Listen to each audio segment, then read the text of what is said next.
Excel ಶಾಲೆಗೆ ತಮ್ಮೆಲ್ಲರಿಗೂ ಸ್ವಾಗತ. ನಾನು ನಿಮ್ಮ ಕನ್ನಡದ ಹುಡುಗ ಪ್ರದೀಪ್. ಮೈಕ್ರೋಸಾಫ್ಟ್ ಎಕ್ಸೆಲ್ ಅನ್ನು ಕನ್ನಡದಲ್ಲಿ ಸುಲಭವಾಗಿ ಕಲಿಯುವಂಥ ಒಂದು ಸಣ್ಣ ಪ್ರಯತ್ನವನ್ನು ನಾನು ಮಾಡ್ತಾ ಇದ್ದೀನಿ. ದಯವಿಟ್ಟು ಈ ವಿಡಿಯೋನ ಲೈಕ್ ಮಾಡಿ, ಶೇರ್ ಮಾಡಿ, ಹಾಗೂ ನನ್ನ ಚಾನಲ್ ಇನ್ನೂ ಸಬ್ಸ್ಕ್ರೈಬ್ ಮಾಡಿಲ್ಲ ಅಂದರೆ ದಯವಿಟ್ಟು ಸಬ್ಸ್ಕ್ರೈಬ್ ಮಾಡಿ. ಬನ್ನಿ ಹಾಗಾದರೆ ಇವತ್ತಿನ ವಿಷಯ ಏನಂತ ತಿಳ್ಕೊಳ್ಳೋಣ.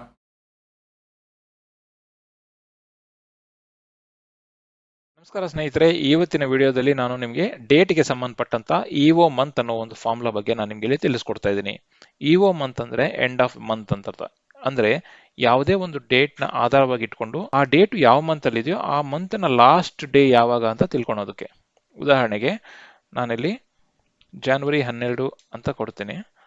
ಜನವರಿ 12ಗೆ ಲಾಸ್ಟ್ ವರ್ಕಿಂಗ್ ಡೇ ಯಾವುದು? ಜನವರಿ 31, 2021. ಇದನ್ನ ನಾವು ಹೇಗೆ ಕಂಡುಹಿಡಿಯೋದು ಅಂತಂದ್ರೆ ನೋಡಿ, ಇಒ ಮಂತ್ ಅಂತ ಟೈಪ್ ಮಾಡಿ ಸ್ಟಾರ್ಟ್ ಡೇಟ್ ನ ಇಲ್ಲಿ ಸೆಲೆಕ್ಟ್ ಮಾಡ್ತೀನಿ. ನೆಕ್ಸ್ಟ್ ಸಿಂಟ್ಯಾಕ್ಸ್ ಪ್ರಕಾರ ಕಾಮ ಎಷ್ಟು ಮಂತ್ ಅಂದ್ರೆ ಈಗ ಕರೆಂಟ್ ಮಂತ್ ಆಗಿರೋದ್ರಿಂದ ನಾವು 0 ಕೊಡಬೇಕಾಗುತ್ತೆ. ಪ್ರೀವಿಯಸ್ ಮಂತ್ ಅಂದ್ರೆ -1, ನೆಕ್ಸ್ಟ್ ಮಂತ್ ಅಂದ್ರೆ 1, ಅದರ್ ನೆಕ್ಸ್ಟ್ ಮಂತ್ ಅಂದ್ರೆ 2, ಆ ಥರ ನೀವು ಇನ್ಕ್ರೀಸ್ಮೆಂಟ್ ಆ ಥರ ಡಿಕ್ರಿಮೆಂಟ್ ಮಾಡ್ಕೊಂಡು ಹೋಗ್ಬೇಕಾಗುತ್ತೆ. ನೋಡಿದ್ರಲ್ಲ, ಇಲ್ಲಿ ಜನವರಿ 31 ಅಂತ ಇಲ್ಲಿ ಬಂತು. ಇದು ನಾವು ಯಾಕೆ ಬಳಸ್ತೀವಿ? ಯಾಕೆ? ಇದು ತುಂಬಾ ಸಿಂಪಲ್ ಅಲ್ವಾ? ಒಂದು ಡೇಟ್ ನೋಡಿದ್ರೆ ಅದರ ಎಂಡ್ ಆಫ್ ದ ಮಂತ್ ನಮ್ಗೆ ಈಸಿಯಾಗಿ ಗೊತ್ತಾಗ್ಬಿಡುತ್ತಲ್ವಾ ಅಂತ ನಾವು ತಿಳ್ಕೊಬಹುದು. ಆದರೆ ಕೆಲವು ಡೇಟ್ಸ್ ನಾವು ಡೈನಮಿಕ್ ಆಗಿ ಎಂಟರ್ ಮಾಡಬೇಕಾಗುತ್ತೆ. ಆ ಸಂದರ್ಭದಲ್ಲಿ ನಾವು ಫಾರ್ಮುಲಾನ ಬಳಸ್ಕೊಂಡು ಸುಲಭವಾಗಿ ನಾವು ಡೇಟ್ಸ್ ನ ಎಂಟರ್ ಮಾಡಬಹುದು. ಉದಾಹರಣೆಗೆ, ಪ್ರತಿ ತಿಂಗಳು 15ನೇ ತಾರೀಕು ಒಂದು ರಿಪೋರ್ಟ್ ಕಳಿಸ್ಬೇಕು ಅಂತ ಇಟ್ಕೊಳ್ಳಿ. ಅಂದ್ರೆ ಫೋರ್ಟ್ ನೈಟ್ಲಿ ರಿಪೋರ್ಟ್ ಒಂದು ಕಳಿಸ್ಬೇಕಂತ ಇಟ್ಕೊಳ್ಳಿ. ಸೊ ಅದಕ್ಕೆ ನಮಗೆ ಒಂದು ರಿಮೈಂಡರ್ ಬರೋ ತರ, ಇಲ್ಲ ಕಂಡೀಷನಲ್ ಫಾರ್ಮ್ಯಾಟಿಂಗ್ ತರ ಹೈಲೈಟ್ ಆಗೋ ತರ ನಮಗೆ ಗೊತ್ತಾಗಬೇಕು ಅಂತಂದ್ರೆ ಅದನ್ನ ನಾವು ಈ ತರ ಡೇಟ್ಸ್ ಪ್ರಕಾರ ನಾವು ಕ್ರಿಯೇಟ್ ಮಾಡಬೇಕಾಗುತ್ತೆ. ಓಕೆನಾ? ಸೊ ಇಲ್ಲಿ ನಾನು ನಿಮಗೆ ಉದಾಹರಣೆಗೆ ನೋಡಿ -1 ಇಂದ 10 ವರೆಗೂ ಕೊಟ್ಟಿದ್ದೀನಿ. ಅಂದ್ರೆ ಟೋಟಲ್ ಆಗಿ 12 ತಿಂಗಳು.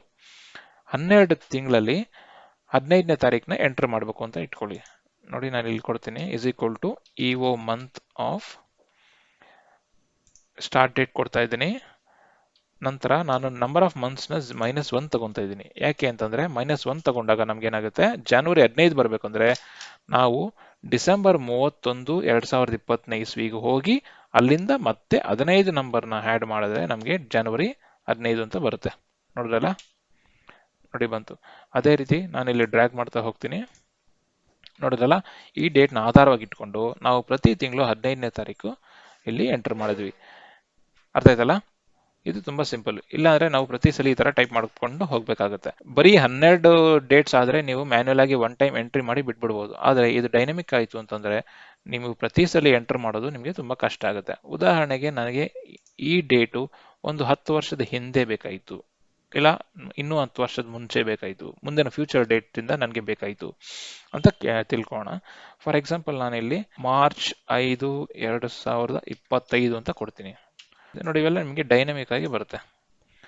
ಸೊ ಇದು ನಿಮಗೆ ಸಿನಾರಿಯೋ ಬೇಸ್ ಮೇಲೆ ಇದು ಹೇಗೆ ಬಳಸಬಹುದು ಅಂತ ನಿಮಗೆ ಆಟೋಮೆಟಿಕ್ ಆಗಿ ಐಡಿಯಾ ಬರುತ್ತೆ. ಸ್ನೇಹಿತರೆ, ಈ ವಿಡಿಯೋ ನಿಮ್ಮೆಲ್ಲರಿಗೂ ಇಷ್ಟ ಆಗಿದೆ ಅಂತ ಭಾವಿಸ್ತಾ ಇದ್ದೀನಿ. ದಯವಿಟ್ಟು ಇನ್ನೂ ನಮ್ಮ ಚಾನಲ್ಗೆ ಸಬ್ಸ್ಕ್ರೈಬ್ ಮಾಡಿಲ್ಲ ಅಂದ್ರೆ ಸಬ್ಸ್ಕ್ರೈಬ್ ಮಾಡಿ, ಈ ವಿಡಿಯೋನ ಲೈಕ್ ಮಾಡಿ, ಶೇರ್ ಮಾಡಿ, ಪ್ರೋತ್ಸಾಹಿಸಿ. ಧನ್ಯವಾದಗಳು.